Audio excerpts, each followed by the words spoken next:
teach, you learn different messages and ways to deliver the message that create the best effect. And I'm not talking about applause. I'm talking about what was taught and how was it taught that produced a person to take it in, absorb it, and act on it, and come back months later and give a report that I've been operating on that idea and it's produced these positive results.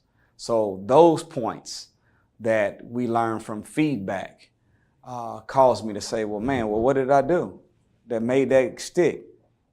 Okay, so I had 3 Bible verses, 2 Quran verses, 2 examples from nature, and 1 thing from personal experience. So what I need to do, I need to make sure that if I really want a point to go, I got to make sure I stack it with all of the scriptural and the scientific and the experience examples to make it stick and stay.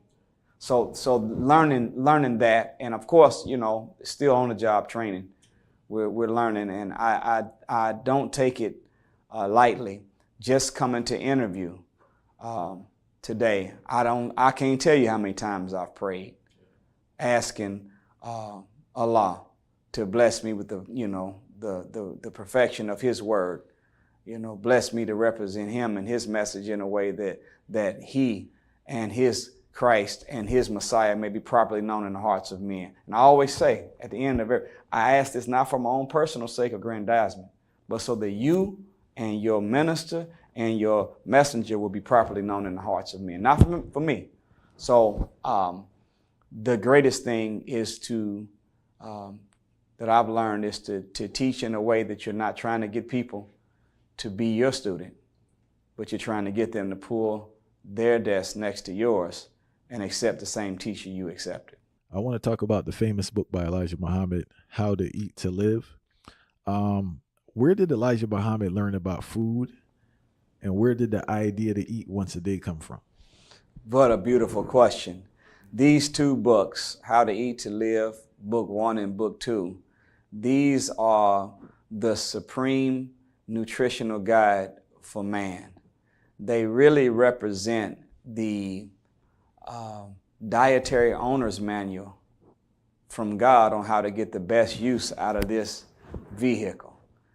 And you look at the cover of it, he tells you where he got it from God in person, Master Father Muhammad. Think, that's a bold statement. He's saying God taught him this, fulfilling what was written of him in both Bible and Holy Quran. In the Holy Quran, in the 3rd chapter, it says that when the last one comes, that will be Messiah, he would do this. He would teach the Torah, that's the Old Testament, Gospel, the New Testament, the book, Holy Quran, and the wisdom. And he would teach you what foods to eat and what to store in your house. Jesus said it like this, I come that you may have life and have it more abundantly. Well, you can't have a may unless there's a program given. And you follow it and you get life and life more abundantly, you don't follow it. So in it is the science of expression. When you unpack both those scriptures from the Bible and Quran, it's saying that the last messenger is going to teach you how to eat, to live. So he got it from God in person. And what he revealed to us over 90 years ago is now still unfolding and unpacking, and people are starting to realize it to this day. So 1 meal a day was given to him by Master Father Muhammad. But the way that a student should be is that anytime that a messenger makes a revelation, he doesn't have to give you an explanation. He gave you a revelation. Your job as a student is to go dig in to ask why and get the explanation. So we've been, as his students, taking that body of knowledge, going in to get the explanation that supports the revelation. And in even really white people all over the world are doing the same thing. So he said eat 1 meal a day. He said eating 3 meals a day will wear out the stomach of even a brass monkey, he said. Well, everybody thought that, I'm supposed to be eating 3 meals a day. That's what I've been taught all of my life. And I even was told that breakfast is the most important meal of the day. The question is it in the scripture?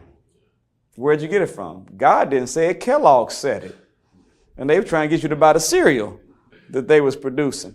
So when you go and look at the digestion, it takes 24 hours to digest one meal, to go from the large to intestine, small intestine, and to make it all the way out the system for the body to break it down and extract the benefit and get rid of the waste. It takes 24 hours to break down one meal. Well, that means that if I eat 2 meals, I'm living 2 days on the inside of my body, and I'm only living really 1.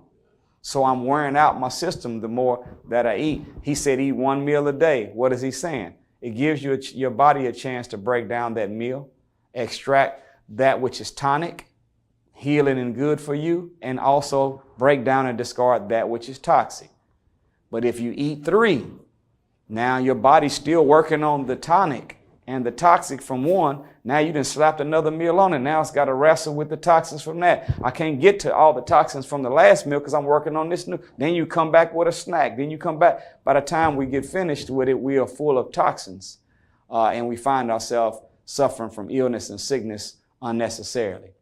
So the Most Honorable Elijah Muhammad was taught that by God. Then he took it to another level. He said, you don't have to just eat 1 meal a day. He said, if you eat 1 meal a day and fast 3 days out of a month, he said, you'll hardly ever get sick. He said, but if you don't want to ever get sick, just eat 1 meal and then nothing the next day, and then eat 1 meal every other day. Think about that. He said that at the most you may get sick once every 2 or 3 years.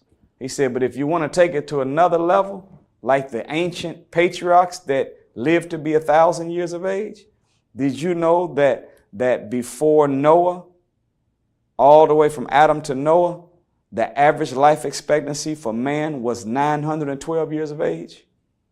Regular years the way we count them. Adam was 930 when he died. The oldest man in the scripture is named Methuselah, 969. How'd you live to be almost 1,000? He ate 1 meal, fasted 3 days, and then ate another meal. The Honorable Elijah Muhammad said, if you eat like that, you will never get sick.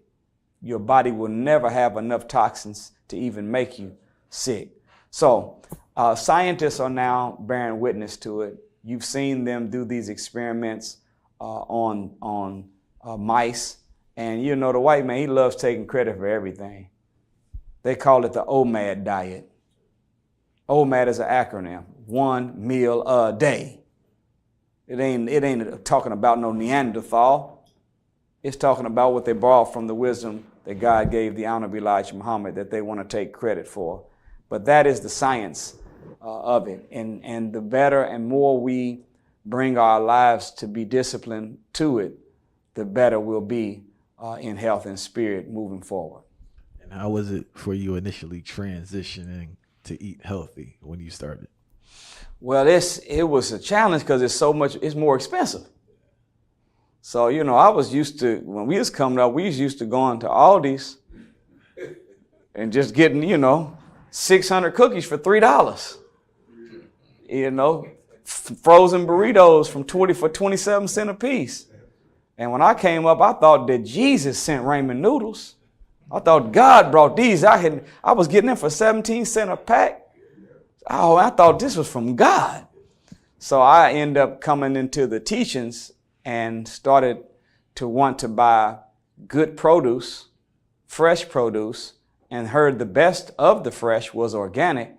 So I went to the store with my little basket to the health food store, and I'm used to pushing a whole cart at Aldi's, filling a whole cart up. My bill be $32. I got this little basket. I brought it up there. I'm saying, well, $32 for a whole cart. It's going to be about $9. Lady rung up all this organic stuff and told me it's going to be 100 and some odd. I said, what? I said, never mind. I don't want none of it. And look what she said to me. She said, aren't you worth it? I said, man, I never looked at it like that. I said, well, give me half of it. I'm worth about $50 worth of it. But but that was the challenge, and I can say that I still have not mastered how to eat to live, but I'm striving to do so. I first came in contact with How to Eat to Live, and the Honorable Elijah Muhammad made a statement. He said inside of beef, there were 21 drugs pumped into cows that were harmful to the human body. This was in the 60s. And he was saying that because these drugs are in the meat, that you become addicted to it. So before I even joined the nation, I was 16. I said, I'm just going to stop eating beef and see if I start craving it. I craved it for 2 years. Then I said, man, I wonder if chicken, same way. And I craved chicken for 5 years. So I said, it is true. So I end up becoming a vegetarian at the age of right before I turned 17. And I have been one now for 32 years. And I can say that I feel now at the age of 48 better than I felt at the age of 15 by following, not even to the letter, not 100%, but following How to Eat to Live by the Most Honorable Elijah Muhammad. Have you went through periods where you ate 1 meal a day? I do that as a general rule. And I have done 1 meal every other day for a few years. How was that? It was challenging